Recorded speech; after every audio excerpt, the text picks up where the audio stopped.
Welcome everybody. It's a treat to be back again with Citizens TV and to be speaking with you about some of the travels that my company and my clients and I have had the pleasure to go on. The one that we're going to look at today is Morocco. Morocco's in Northeast Africa, and it's an exquisite land. It's a land that has the Sahara, an amazing cuisine. It has beautiful architecture with tile. The people are very warm and friendly, and I look forward to taking you there through our slideshow and some of our discussions. So one of the delights that I can share with you today is that I've invited a couple of friends and a couple of co-travelers to join us. It's Martha Taylor and Linda Jessee, who both traveled together on one of our 14-day trips to Morocco, and they'll be interspersed throughout this exploration of Morocco. My name is Martha Taylor. And I'm Linda Jessee. And we traveled to Morocco in late January, early February, during their winter season actually. And we went with a company called Rose of the Winds, which is Jody Franko's company. And she arranged this trip through G Adventures, which was just the best organized adventure that I have been on with group tours of any kind. And so we flew directly to Casablanca, and then we didn't stay very long there, just long enough to experience a wonderful hammam spa. The Moroccan trip began in Casablanca, and so many of us are familiar with Casablanca through the movies. And Casablanca is a surprisingly cosmopolitan city.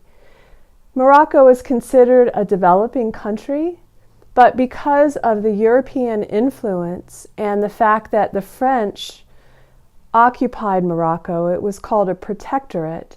When you look at the development of all of their health systems and road systems and governmental systems, the restaurants, the infrastructure, it is really quite exquisite. So the things that I saw in Morocco that were delightful were a very high-tech rail system that went right through the city. They have the smart European cars. Their road system was great. The hotels were great. Restaurants everywhere. And in Tangier, I think one of the first interesting things is there were these glass structures, huge structures out on the beach. And we all sat around trying to figure out, what are those glass structures? Oh. And they were spaced on down the beach at regular intervals. And none of us could imagine what on earth they were for. And so we finally asked, I guess, a waiter, and they were ways to park, that you drove into this glass building, which was, which didn't elevated block up to the beach. view from the ocean. You could see through them, and an elevator took your car down to a subterranean parking lot. And since the road was right on the ocean, then it gave a way for people to not have to cross the road, be able to have plenty of parking, because I would imagine the beach is very crowded in the summertime. How innovative was that? It was just great. It's very common, very common. Yeah. And then we did actually get on the bus and go a little ways further to get into actual Tangier. Yeah. And they had a local guide, who was an incredible guide. And he took us through the older part of the town where there were still old forts with cannons, out, and they were being remodeled, restored to the way they had originally been. Because when Morocco was in the earlier days, they were constantly being invaded. The Portuguese invaded, the French, the Spanish, and so they had a lot of protective walls almost everywhere we went. And it was one of the first things I remember experiencing when we got to Tangier and started getting a lecture. And he walked us through the older part of the area where the homes were incredibly beautiful. The thing that stands out in Morocco is the doors. The blue doors, the pink doors, the purple doors, and all decorated uniquely. And, the homes were clean, and I was really quite taken even with that part. And he gave us stories about the local famous people that had been in Morocco, movie stars and musicians, and their particular doorways. We stood outside the doors and heard stories about these famous people. The Medina, the older marketplace, where there are huge alleys everywhere, and the alleys are like the shopping areas. You walk down this alley and it's all closed, and you walk down this alley and it's all metalwork, and every particular food, bread being made right there as you walk along the alley, and crowds of people. You just feel like if you lose your guide, you will never find your way out. We stuck very close to our guide when we were walking in the. And plus, they did take very good care of us. Yeah. And the guide said, "Now, if you get separated, stand still. We will come back and find you." And I found that very satisfying to know I would be found. They would be found. He took us. Go ahead. Yeah, it was just so many people and such narrow little alleyways that it could have been intimidating. It wasn't, because we were in such good hands with the guides. Yeah. I mean, they really just watched over us, and by the end were teasing us and interacting with us in the ways you do when you spend 2 weeks with someone that you've never met before, but by the end, it feels like an old friend, a new old friend. Yeah. The local guide took us to the port of Tangier, and the port was amazing to see because there's a brand new area that is being developed in Tangier, which is very close to Spain. There's only you can see Spain from Tangier, and they're building this brand new port there, expanding it hugely. They're now making cars in Morocco. They're making Airbuses, airplanes. They are bringing in all kinds of business from Europe because it's a tax haven. And so he explained all about the tax haven and how they're getting a lot of interest and in Morocco they're interested in hiring the people. They want to put their people to work. And so it's a really win-win situation for them. And you could feel the energy of just this bustling, energetic people trying to make a go of it. Tangier, I don't know if there's anything else you remember from Tangier. That was the thing that impressed me the most, was standing there at the ocean and seeing. Yeah, and feeling that the plan, they seem to be, their new king seems to be really instrumental in we're going to make this country go forward. And he was King Mohammed VI. Yeah, Mohammed VI. And over and over again he talked about, we love our king. And so you could just sense that he was doing things for the common person to make their life better. From Casablanca, I was on a trip that was with other travel agents. And that's a way as a travel agent that I have an opportunity to learn about other locations. It's always important to go there myself, to learn as much as I can so I can bring it back to my clients and really enhance their travels. So every once in a while I have an opportunity to travel. And on this trip I traveled with G Adventures. And I traveled with G Adventures because although I lead many tours, more and more as time goes on, I can't go everywhere. So I made a point of finding a company that I felt my clients would really appreciate their travel product, their service, and everything that they offer. And I found G Adventures, and I'm really excited to introduce my clients to them. And so I traveled with them for my trip with travel agents. And then Linda and Martha and another group traveled with them as clients. My trip was a 9-day trip. Their trip was a 14-day trip. The trip that I was on was a National Geographic exclusive. And I really was excited to learn that G is working with National Geographic. And the point of that is to, like Road Scholar and other travel groups that want to have a deepened experience as well as educational component, that's what G does. And G does it only with small groups, not more than 14 travelers at a time. And there's always they call it a CEO. That's the Chief Experience Officer that travels with you. So all of us had terrific Moroccan man, Yassine El Baraka, who traveled with us. Since I got to travel with him with the agents, and I've been told that he's one of the top travel guides in the world, and he's extraordinary. His love of country, his knowledge of country and culture, his gregarious, kind, helping nature. You take the country, you take the cuisine, you take the history, the culture, and you add a storyteller to it, and it just makes for the richest experience in travel. So we were all delighted with Yassine and appreciated how he brought us deeper into Morocco. On my travels, we went from Casablanca and we headed to Meknes. And Meknes is one of the 4 imperial cities. There are 4 imperial cities in Morocco, Rabat, Marrakesh, Fez, and Meknes. And Meknes is an 11th century UNESCO heritage imperial city. It's incredible to look at. You can see the Spanish Moorish style blending with Islamic and European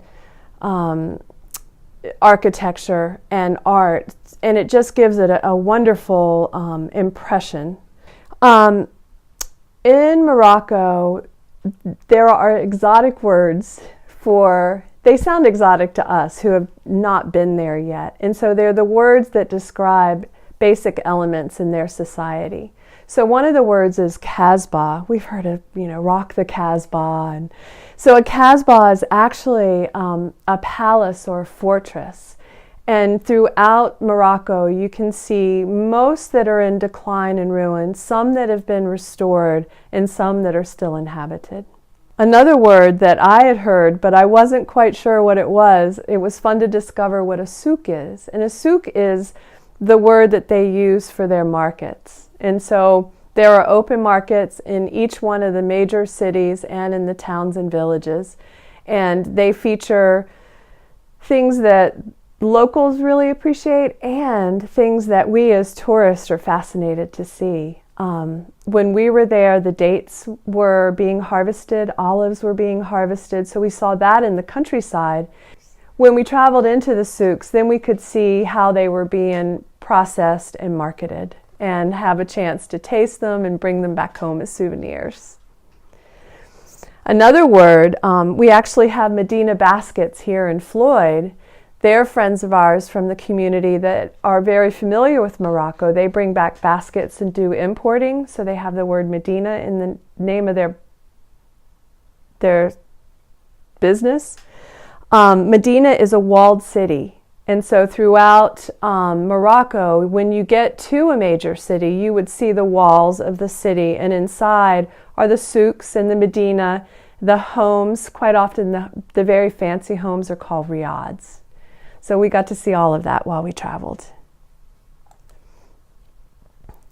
Moroccan cuisine is reason enough to travel there. It's exquisite. It's a blend of African, Spanish, Mediterranean, French, Arabic, and Jewish cooking. And they use incredible spices. The ingredients are very fresh, and a really nice point is that the ingredients are mostly organic, if not all organic, because they just use traditional methods to grow their foods. They're not using petrochemicals at this point. So it was really nice to enjoy the cuisine there. They feature beef and goat, mutton, lamb, chicken, and seafood.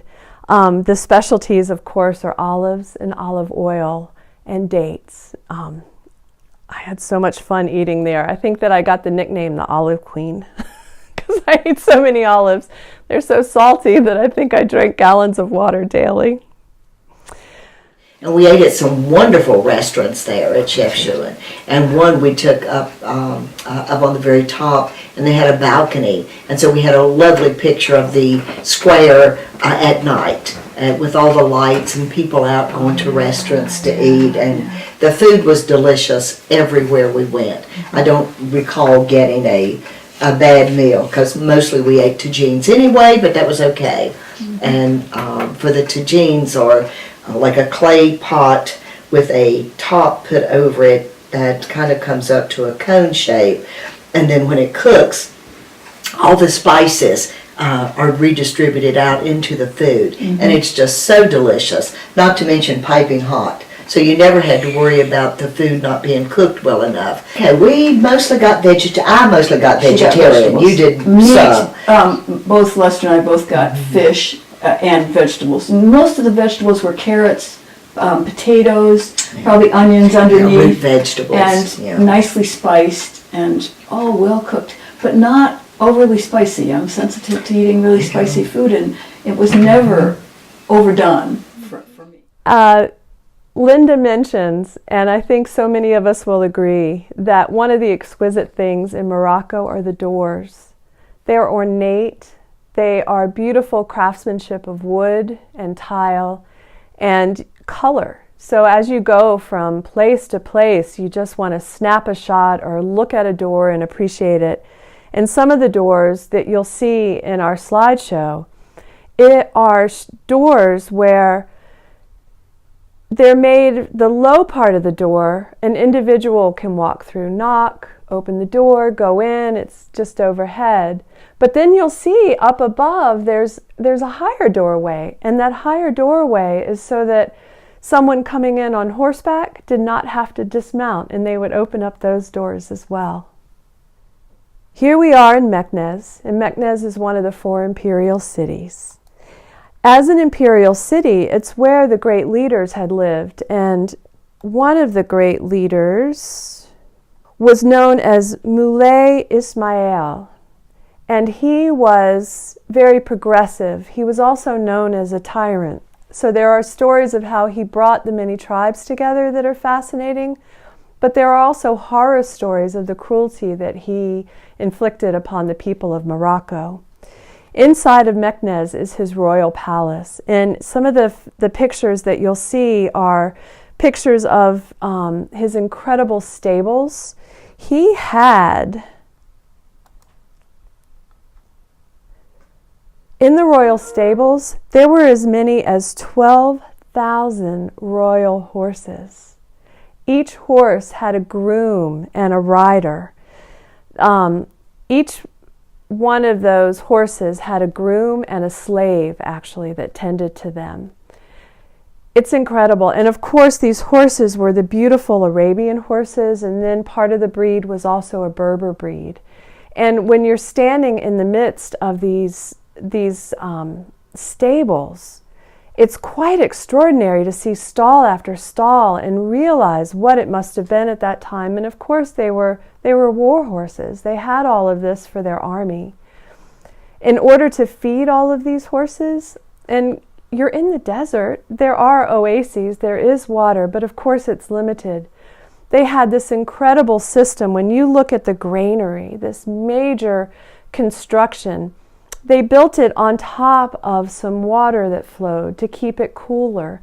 And then the architecture made it so that the grain would stay fresh through the cooling and the breezes and everything that blew through there. So when traveling, to be able to see the ingenious architecture in different countries of how they adapt to their environment and how they create systems that work, it's really fascinating. And again, it was thanks to our guides that we learned all of this. G Adventures really shines in that we had Yassine throughout the whole trip. Every one of the major places that we went, G Adventures brought in a local expert for that. So we had Yassine's level of information, and then these local guides took us deeper and deeper into that information. Outside of Meknes is Volubilis, and Volubilis is a UNESCO World Heritage Site. And what's fascinating about this is that it was one of the furthest outposts of the Roman Empire. And so here, not that far from Italy, just, some water, not that far away, but it was the furthest outpost. And so when you walk through Volubilis, you can see remnants of the Roman Empire and their amazing architecture and the columns. They had something there that looked like the Arc de Triomphe, like they have in France. and they had amazing mosaics. The building of Volubilis began 2,000 years ago. It's one of the most impressive and well-preserved of the Roman ruins. Walking through there, we had, again, a local guide who was an expert on this Roman ruin. And he told us stories of the people who lived there. And it was the upper class that lived there. They had their slaves. They had their wealth because of olives and the olive oil trade. And walking through, there was one building where there had been many. One had been preserved, and it showed the olive press and how rudimentary it was, but how effective it was. Volubilis covers 42 hectares of walled city. There were once as many as 20,000 residents that lived there. It was a big society. You can see that there are many beautiful mosaics, and the mosaic floors, some have been lifted and taken to museums all over the world. The royal palace absconded with many of the artifacts from Volubilis to build it and make it grand. So they took the mosaic floors, they took pillars. And then there's a museum in Morocco. One is in Meknes and then another one where they have restored some of these mosaics. But what's amazing to walk through here is the number of mosaic floors that are still on the ground, in the sun, in the weather. And these mosaics tell the story of the Roman Empire, of the Roman gods, and of life at that time. So to walk through with someone that really understands it is someone, again, who'll take you back and bring it to life so that you understand what it was like for folks 2,000 years ago and time since then. It survived after the Roman Empire left. People still lived there for a long time, but it was in the 18th century that there was a major earthquake, and that destroyed most of it. It laid in ruins for a long time, and then the UNESCO World Heritage Group came, identified it, and as much as they can, they're working to restore it. It is a photographer's paradise. So much of travel can be quite enhanced by playing with your camera and capturing different shots. So it's just one more way to discover a place and to bring home probably one of the best souvenirs. Fez is the next city that we traveled to. And who's heard of the Fez hat, right? It's the red hat that looks like a column flat on top. Well, it was from Fez. And Fez is another one of the royal cities. It's the second largest of the 4 royal cities. Fez is quite famous for its Medina. Remember what Medina is? Medina is the walled city. And this Medina, people say, if you go in there by yourself and you turn left and you turn right and you start exploring, you're not going to find your way out. It has over 9,000 alleyways. Quite often, one thing that sets Medinas apart also, in the Medina, especially in Fez, is that the alleyways are not big enough for cars, so they're car-free zones. And what's delightful is to see that they primarily use donkey carts. And the donkey carts, of course, have these precious donkeys that are hauling things, and they're every kind of contraption, either piled up on their saddle or little wagons behind them. It's just really special in this modern time to go through and see that that is still the best way to transport items. One thing that Fez is really famous for is it's the center of Moroccan handicrafts. And we had the opportunity to go to a pottery. And at the pottery, we saw how they were traditionally still turning the clay and hand painting the clay. And they were using traditional designs, as you see in the photographs. We also went to a shop where they were doing the mosaics. And these mosaics, the way that the craftsman worked was he had all of his tiles laid out on the floor, and on a piece of paper he would have the tiles that he would start to lay out, some where he was following a pattern and some that he had done enough times that he didn't even need to look at a pattern to make it. Hundreds and hundreds of tiles. So it was quite mesmerizing to watch him cut the tiles and place all of the tiles and see that process until it went to the finished product. The government has become involved in some of the aspects of the crafts. One that is for our safety. Lead paint obviously is something that would not be healthy for us to buy and then cook in. And so when you're shopping in a country, you want to understand what you're buying. Some of the places are certified so that you know that it's lead safe, and there's some that aren't. And when we were with these craftsmen, they showed us a few tricks of how you can learn a little bit about the quality. Not about the glaze, you have to look for the certification, but for the sound. And so when you hit pottery, there is a distinct sound for when it is a heavy, strong pottery versus when it's a weaker one. So that was fun for the man to go through and teach us some of those techniques. An aspect of Fez that was really fascinating to me was the brilliance of this design. In Fez, everything is quite close. It's a tight city. It's like an ancient urban city. And so we had spoken about the hammam, and the hammam is the traditional bathhouse that they use in Morocco. Goes back centuries and centuries. There's one for the men, there's one for the women, and there's traditional and there are spa type. As a traveler, I went to the spa type for my first time. I was by myself and I wasn't really sure of the traditions and how to do it. So I paid just a little extra. I think it was about $35 for a 2-hour hammam experience. And when you go to the hammam, they give you a basket. And I can show you some of these things later on. They give you an argan soap. They give you a scrub mitt. And they give you little shoes and some special clothing that you wear there. And they send you off. And I had this very strong woman who spoke no English that with sign language moved me through this traditional bath. It's something that most Moroccans do every week. You go there with your mother, you go there with your grandmother, all generations are there. Some folks are quiet, some folks are catching up. It's very, very communal.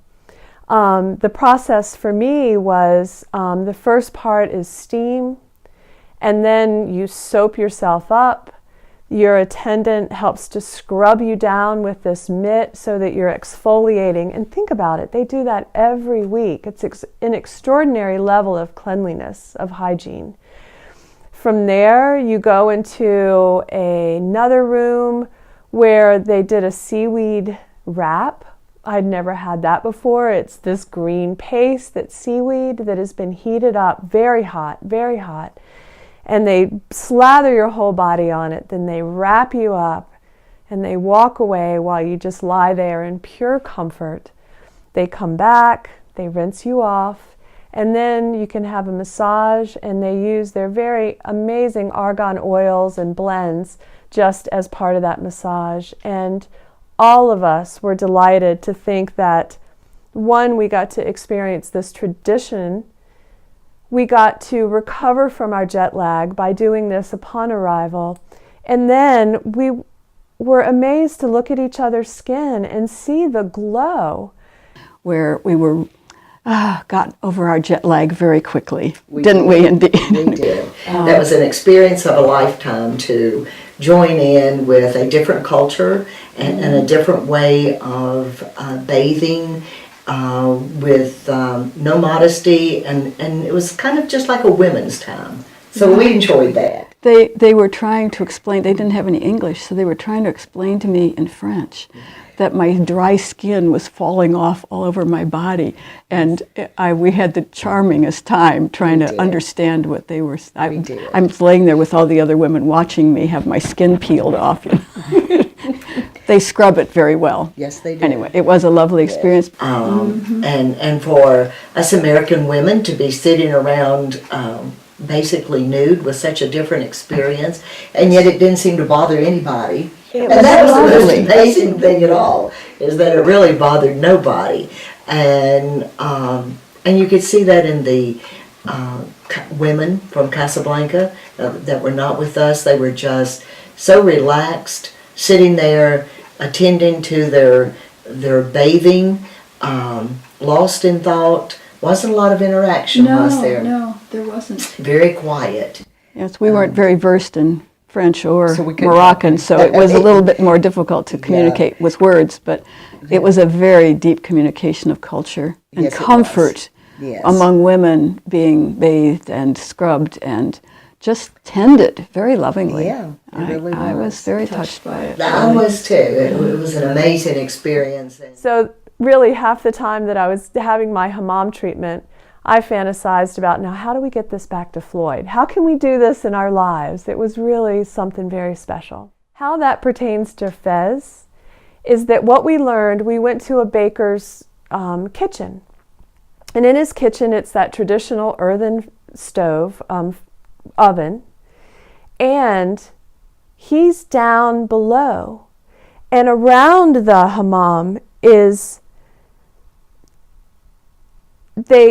it abuts to home and to mosque and to business. So that heat that's being created, yes, it's making the bread, but it's also heating the mosque and it's heating the home, and the extra heat goes to the hammam as well.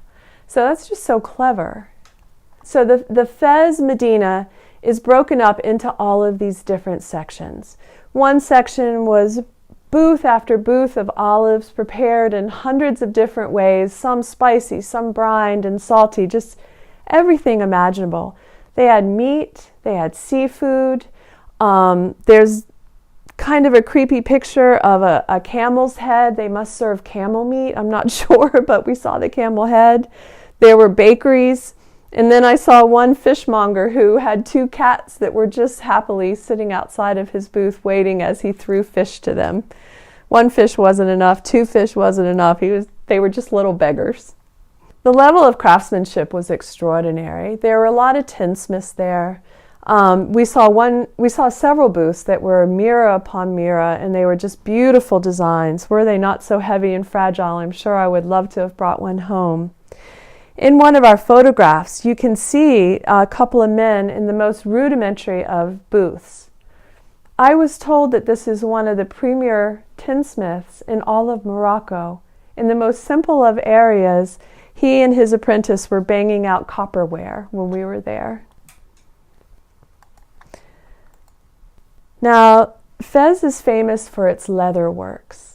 And as you can see in this photograph, there are major vats that are side by side, all different colors. They do camel, they do cow, and probably some other types of skins that they tan as well.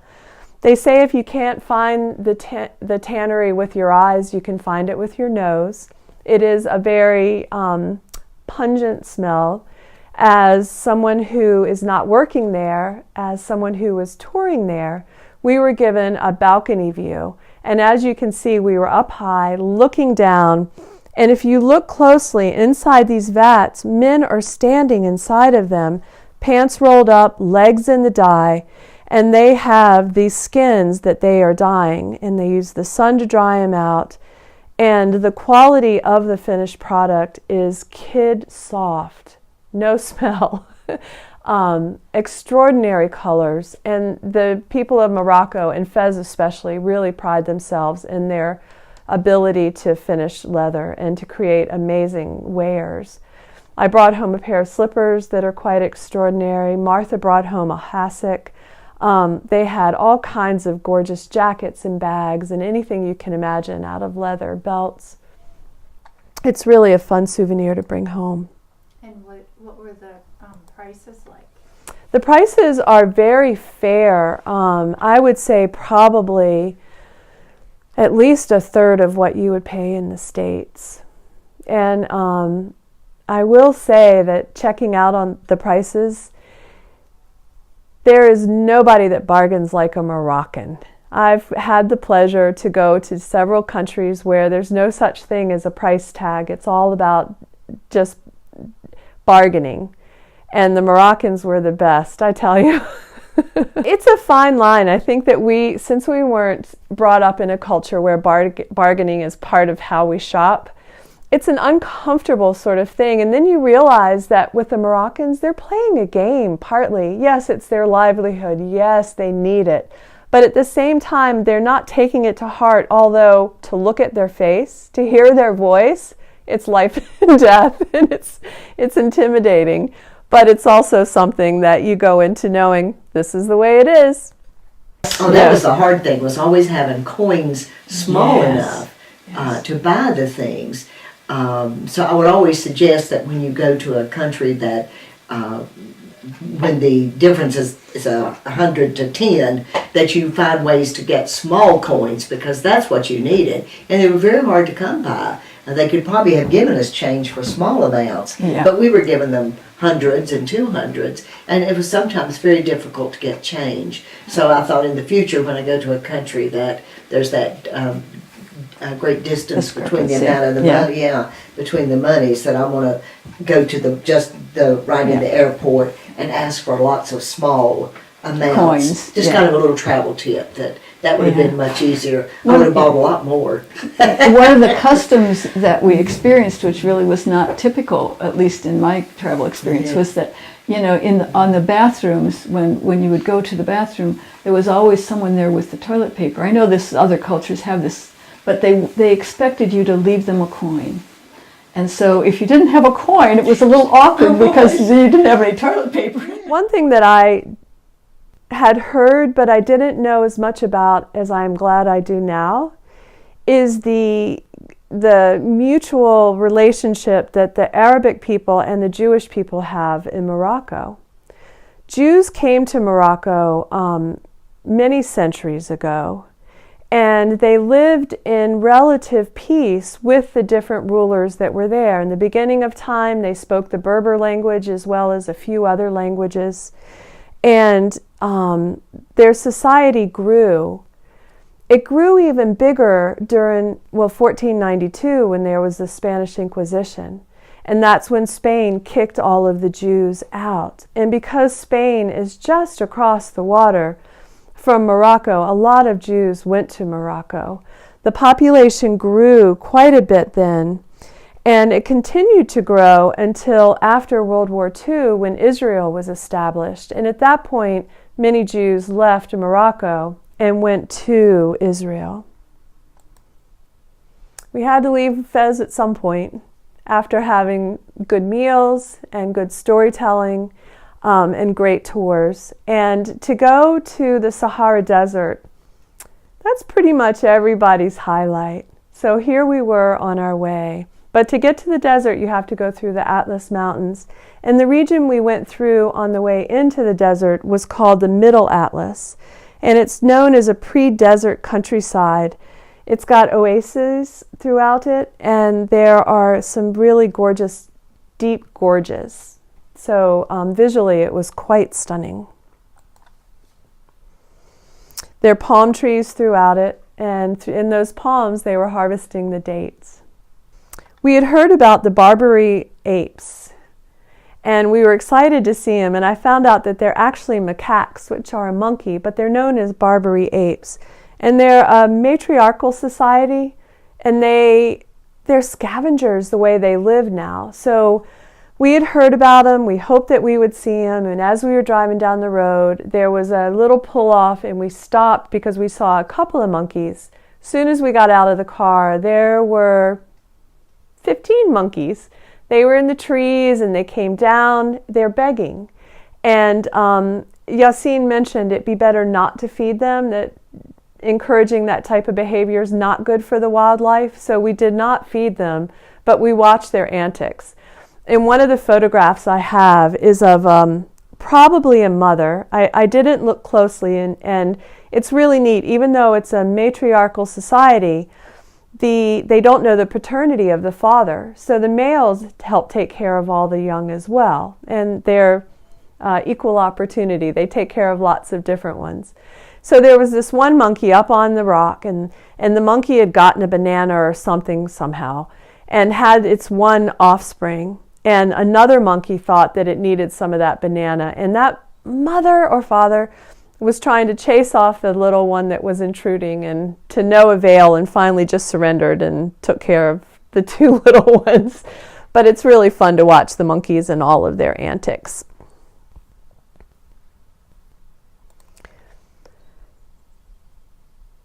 We had an opportunity to stop and meet one of the nomadic families.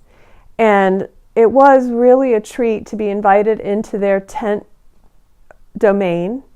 And you could see all of their goats that they were keeping. You could see how they transport their water and carry their water. And then you can see the tent village that they create for themselves. And it was multi-generational. There was a grandmother there was a family and the children that were there. And they were very gracious and invited us in. And we could see how they cooked the little stove that was inside, the way that they tried to preserve their foods. And I have a thing for bubbles. I love to play with bubbles with children. And so I had carried some bubbles there. And I had learned this a little bit in Nepal, but I saw it more clearly in Morocco. Because these families were very isolated, I was meeting kids that had never seen bubbles before. And so to blow them the first time was really scary for the kids. They weren't sure if bubbles were a good thing or not. And it really fascinated me that in time, every child discovered that the fun thing about bubbles is popping them. And so they would all chase those bubbles around and pop them. And I started carrying around little vials of bubbles. And so I was going to give some bubbles to a child, but I had my special bubbles. Well, this little child would not have the little vials. She insisted on having my bubbles, and who could say no to a kid? So we kind of bonded over bubbles and made wishes and blew them off into the air, and it was really fun to play with the kids. Along the way, the scenery is really extraordinary. You see rivers, you see mountains, you see gorges, and we saw our first oasis. And an oasis really is an outstanding green area in the midst of just dry, parched land all around. And so that's where a river's running through. And so communities pop up there, and quite often you could see the ruins of an old Casbah and see that it had been a thriving village. Now people tend to travel more to larger villages, and so some of them are quite abandoned, but they still had their dates all around them, and it was really a beautiful glimpse into their rural life.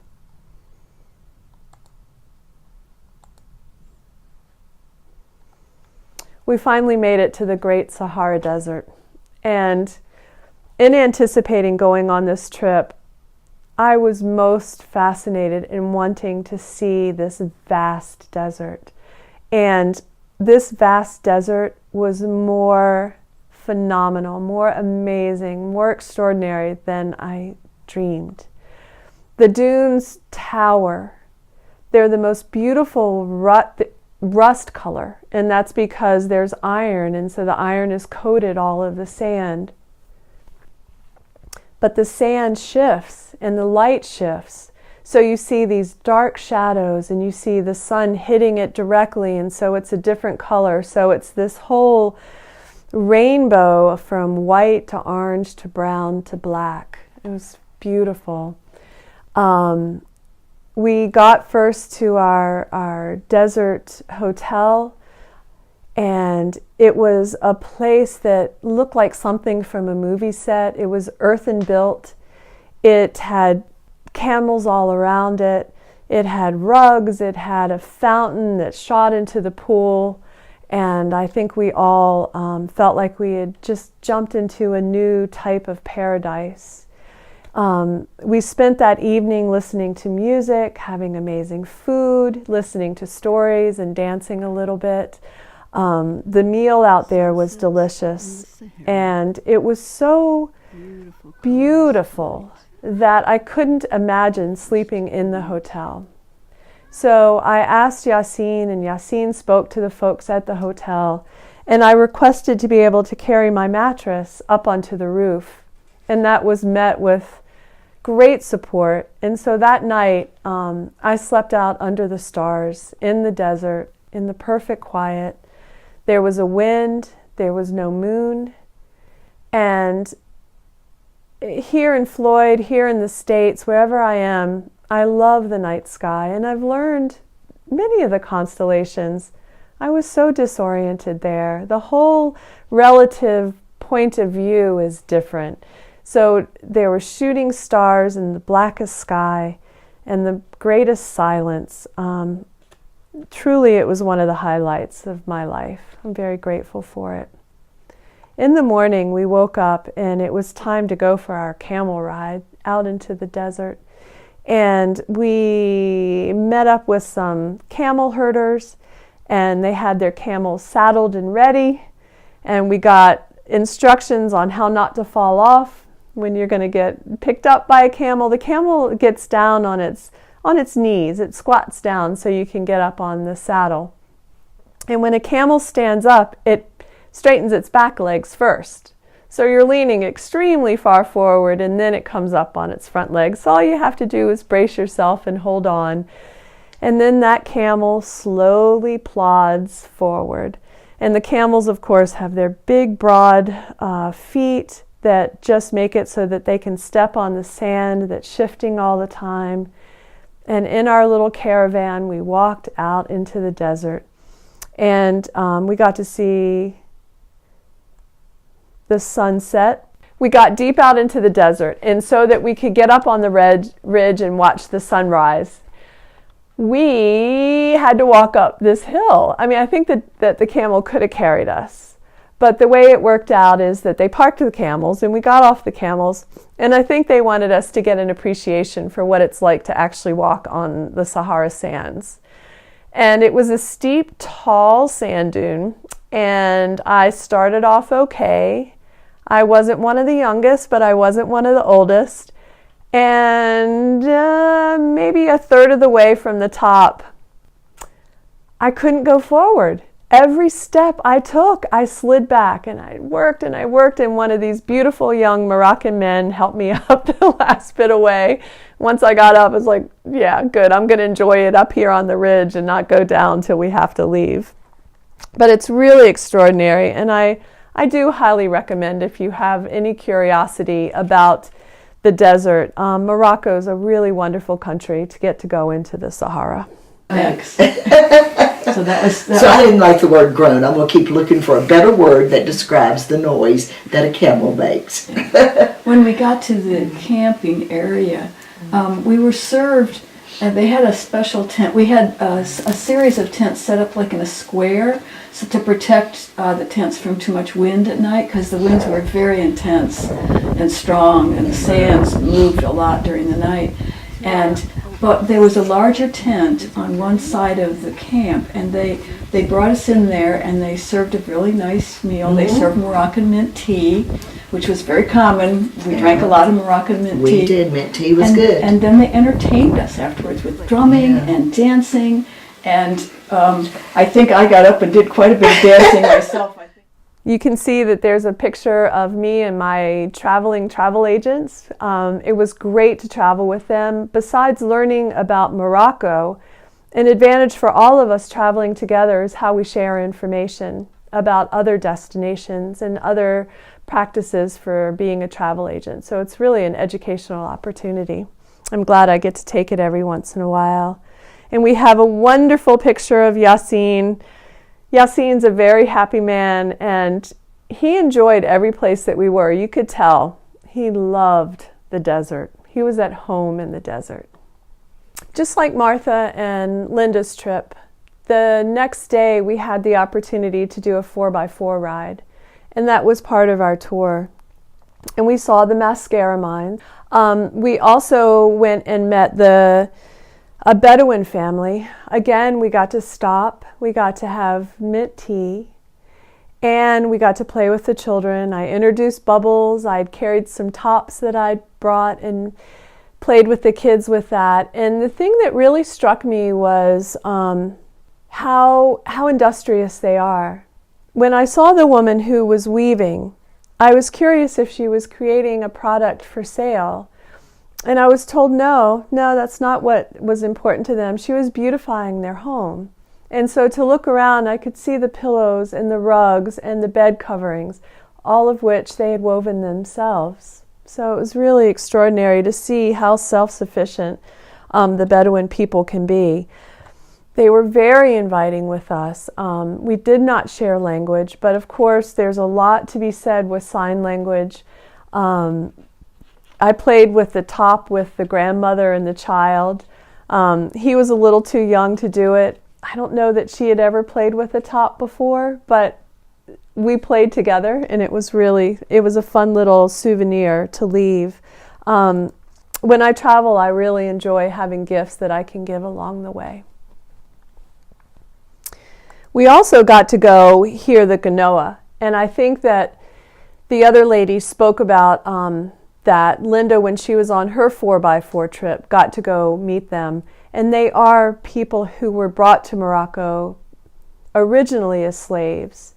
And although slavery was never legislated against, it fell out of fashion. And it especially fell out of fashion when the French came. And so the people that were brought there, the black Africans, they then started creating their own community. And that community is a mix of what the Arabic people brought, as well as their African traditions. And of course, Africa's vast, and there are so many different cultures within the continent of Africa. So they have blended the Genoa people, many, many cultures into their one. And their culture of music and dance is their expression of spirituality as well as medicine. And they use it to like a medicine man, and people come for ritual and for treatment. It's a spiritual version of Islam from sub-Sahara West African traditions, and it mixes Islamic Sufism with pre-Islamic African traditions. We spent quite a bit of time while they played music, and there is the leader who is playing the guitar, and then everybody else is following his lead. So they do a lot of call and response, and they use something that's like a castanet, but they really believe that you can heal disease, and they use color and cultural imagery. They use perfumes and aromas, and then the other thing they use is fright in their ceremony. They try and scare you. I mean, it's a bit of spirituality and mysticism and magic. Traveling in a country, when you want to tour a country, you have to go from place to place. And so one of the cliche would be evils, but one of the necessary elements is being in a vehicle. And sometimes it can feel long, but really, truly, it's a great way to see the countryside and see more of the life that's happening instead of these centralized areas. So it was quite fascinating just to see. I always love to see the different vehicles and the different dress. And so what we realized is that the Islamic women that were in the more populated areas, they just wore the hijab, mostly the headscarf. But when you got out into the more rural areas, I noticed more of the women that were wearing the full body burqas, so their face, head to toe, was completely covered. I think that that's the way it is. It's definitely what I witnessed. Our trip has only got a few more stops. Along the way, we rode through a region known as the 1,000 Kasbahs, and this is an area that in the past had been rich with homes and kasbahs because there was water that flowed through there, and many of those have been abandoned. But along the way, out our windows, like seeing one of the best movies you can imagine, was the scenery of the mini Casbahs. We also went to the Todra Gorge, and this gorge is a limestone river canyon, and it reaches to great heights. It's like the walls are something like 13 or 1400 feet, just jutting up. And when I was looking up at them, Yassine pointed to this little teeny tiny, it was 2 green dots, and there were climbers up there. So apparently it's a place that's very famous in the world that people travel to for climbing.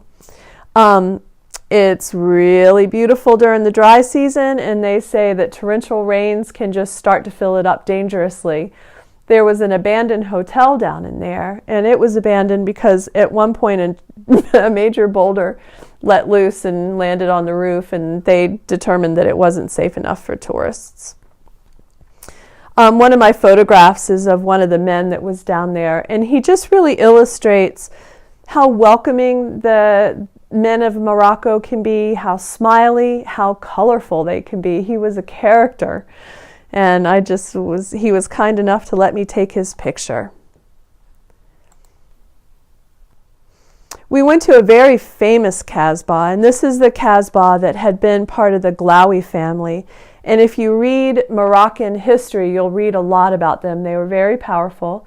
They were partly ruthless, and they tried to keep several tribes together.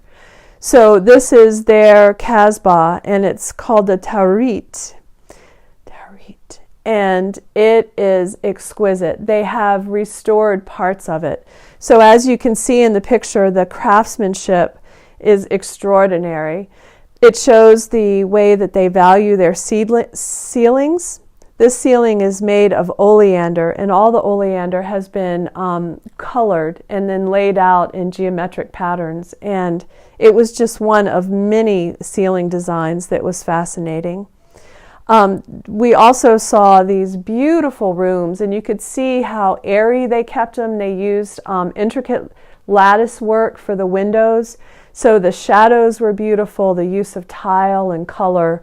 They were truly palaces, extraordinary palaces, and we had a fantastic storyteller there as well that talked about how it was built, about the history, how it's being used now. There's still some families that live there. And then to our great surprise, they regularly show the artwork of Moroccan artists. And so there were 2 men there that were painters, and we got to look at their work, filled with symbolism. It was really beautiful. Some of us brought home their artwork, and it's really special to have met the artist and bring home their work. We also traveled to 8 Ben Hadoua, Ouarzazate. And Ouarzazate is the Hollywood of Morocco. And so when you are there, you can see this beautiful Casbah, and this Casbah is not in the shape that the previous one was, but it gives you again the sense of what this city was. And this had a lot of slaves in it, and over time those slaves gained their freedom, and the village that's adjacent to it is filled with the descendants of those slaves. And those people are many of the craftspeople who still are doing the art that they originally did in the Casbahs. This Casbah, again, is a UNESCO World Heritage Site, and it's a great way to see the Moroccan earth and clay architecture. And some of it is in good repair, and then there are alleyways and doorways and passageways that are crumbling, but certainly you still get a good picture of how it used to be. So we toured around there and saw the village that was adjacent, and just really reveled in still being outside of the city, because we knew that our next stop was going to be Marrakesh. And so we took in the wide open spaces and enjoyed each other's company, knowing that soon we were going to make our journey to our last stop, which is Marrakesh. Marrakesh isn't for everybody. For me, it was a crown jewel. It was the lively light at the end of the tunnel. It's very vibrant. It's very, very alive. They had nightlife and arts and great gardens. And then the Medina is truly really a cacophony of everything. It is very bold. It's a giant square. And this square is, it's been viewed in very many movies. And because during the day the square empties out, and over the course of the afternoon, moving into the evening, it is rebuilt every day. And the vendors that come in there are food vendors, drink vendors, and then acrobats, snake charmers, people with monkeys on chains, storytellers and musicians. And it is a circus that happens every day, and it's not just happening for tourists. It's happening for the locals as well. There's a mix of all of us in there. It can be really crowded. It's shoulder to shoulder as the day goes on. The souk is back in the back. And in the souk, again, there is everything that is made of cloth, made of metal, made of clay, everything that you need for your hammam, every type of food that you can imagine. It was, so in Marrakesh, they have these beautiful horse carriages that people ride around in. And the day that we were there, the horse carriage society was on strike. And so we saw many, and they were all lined up and they weren't giving rides, and they were pleading their case about how their conditions needed to improve. So it was very interesting to see. As soon as we got into the square, it was early enough in the day that there was still plenty of light, and we saw the snake charmers. And one of the tricks of snake charming is that they've removed the fangs, but not always. These snake charmers that we were watching, they were fully intact cobras. And it was interesting to see that. It was fascinating to see how casual their handlers were. It was also incredibly intimidating because they're doing this for their living. They're not doing it just for our fun. So you can look for about 2 seconds and then they start hitting you up to be sure that you're going to give them some dirham. And I stood there long enough watching that they came back and asked me for more. And I said, I've already paid. And, then maybe I charmed him a little bit. He didn't make me pay more, but it's a pretty serious business. When you go, you do always, in developing countries, practice dietary hygiene. Matter of course, you just have to know what that means and you have to do it. But when you're with someone who knows their way around like Yassine did, he assured us that they're famous for their orange juice and that it's fine to drink the orange juice. And the orange juice cost, fresh squeezed, like 35 cents a cup. It was cold and it was divine. I started drinking so much that instead of getting a plastic cup, I just carried my cup from vendor to vendor and they would fill it up. And I'm happy to say I never had any strange reactions to it. It was divine. We went back that night for dinner. We told Yassine that we were really mesmerized by the market. And so he took us back and he already knew where he was going to take us to dinner. And if you look at their array of food, the quantity that this one family, this little enterprise fixed, right next to another one, to another one, to another one, it's like, who's going to eat all this food? Yassine again said, feel comfortable eating this food. Enjoy it. I know you will be okay. We trusted Yassine and we had a delicious meal. We had an incredibly inexpensive meal. In general, food prices, all prices in Morocco are low compared to what we spend here in the States. We went to, I'm sure, a 4 or 5 star restaurant our last night. We had filet mignon, we had wine. It was a white tablecloth restaurant and my bill was $16. It was an extraordinary meal. In the market, it's the complete other end of the spectrum. So for $3.50, I had my drink, I had my full meal, and one of the foods in Morocco that I would never eat at home because it's too rich, it's too insane, but when you're traveling, you got to eat these things. It's called pastilla. And a pastilla is basically a pastry around a meat dish, and typically it's chicken. So that's incredibly prepared, incredibly flavored, and as if it wasn't rich enough, they roll it in crystallized sugar. Over my right shoulder, I saw another man's kiosk, and he was serving a beverage, and it really got my curiosity, and I asked Yassine if it would be something that he thought that we would enjoy. He said yes, and he took us over there. And it was an herbal ginger concoction, secret family recipe. I don't know what all the herbs were that were in there, but you can see he has this beautiful copper kettle that he had his tea in, and it was such a strong ginger. It was sweet, it was mellow, it warmed your ears and all the way down. It was just perfection. And I suppose on that we'll start to wrap things up with our Moroccan trip. Some of these last photographs are some of the the last highlights of this trip.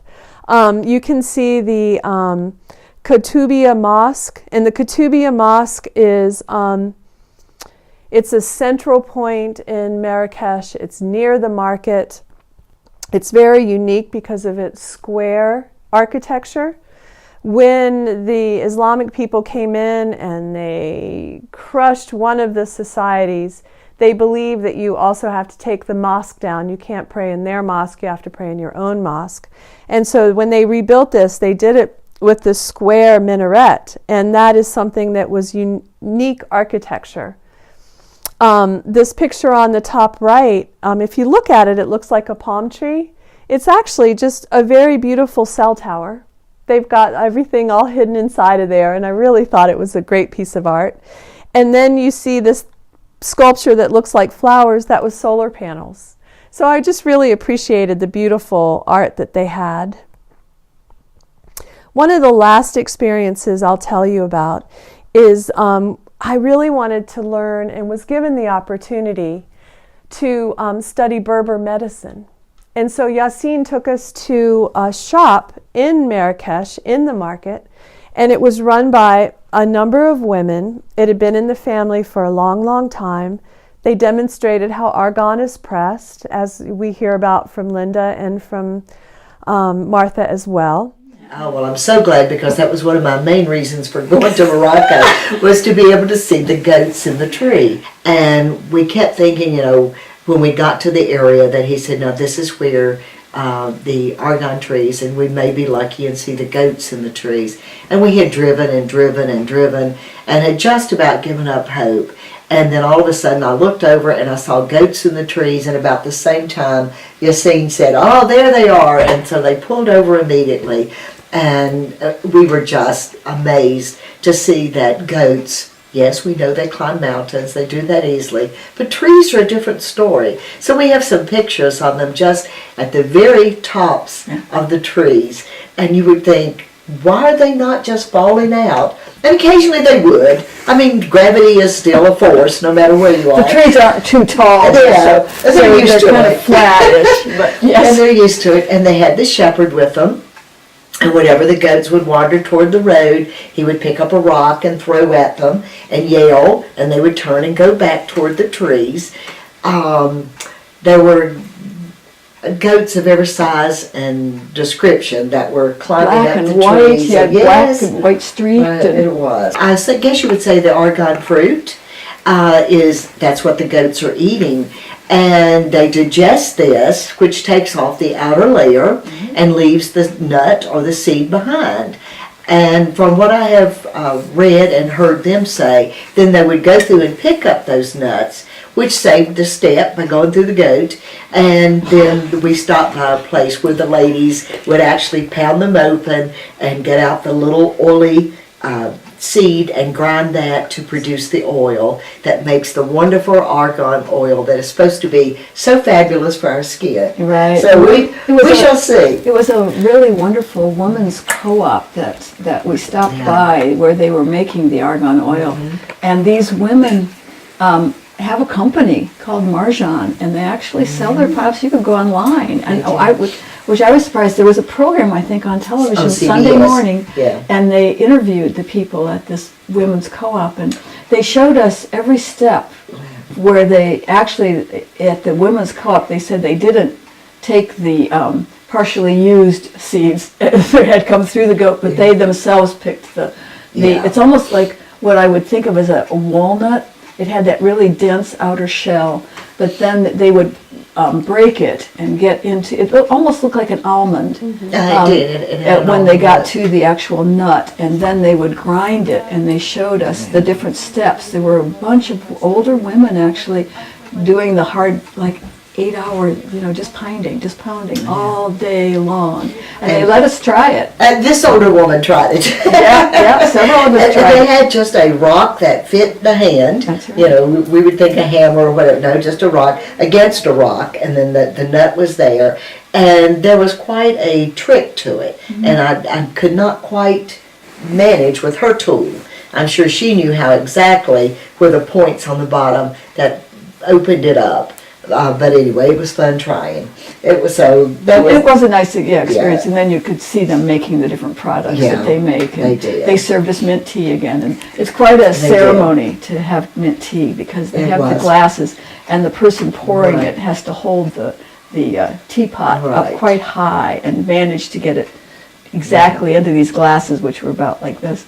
But several years ago, I had seen the CBS Sunday morning show that showed that, and the ladies, and talked to kind of the couple that started it. And it was very interesting, and I think that was my first interest in Morocco, not to mention all the Casablanca movies that I've watched, because that was my husband's favorite movie.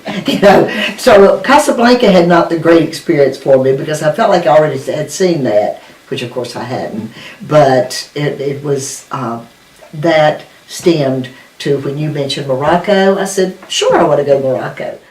And we were also told about all of the different herbs that they use. And these herbs were traditions that go back to the nomadic days of living in the desert and how they learned to take care of themselves. So there were things that were for body care, for respiratory, for skin care, all sorts of needs that medicine can take care of. They were aphrodisiacs. One of my favorites that I brought back is the Niger seed and some, I'd never seen them before, peppermint crystal.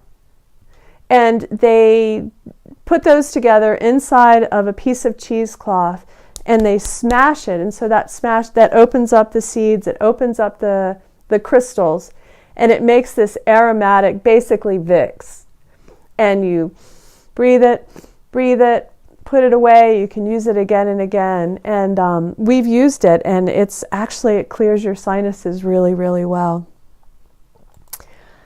This picture is Forever Charmed, and this beautiful man was playing music for us for breakfast. And he's playing the Moroccan oud, which is very much like a lute. And he had a beautiful singing voice. He played songs that are familiar to us, and he played traditional Islamic music and Moroccan music. And I just felt like he was the perfect ending to an extraordinary trip that I really do recommend. If you would like to travel to a country that's exotic, but comfortable and clean and affordable, Morocco is a great choice. Thank you so much for spending time with me and Linda and Martha. We appreciate Citizens Television and Telephone so much for allowing us to share our travel stories with you. If anyone's interested in knowing more about my business, Rose of the Winds Travel, please contact me. I'm available on the World Wide Web, and I've got a Facebook page, and I look forward to speaking to anyone about any travels they want to take anywhere, anytime. Thank you.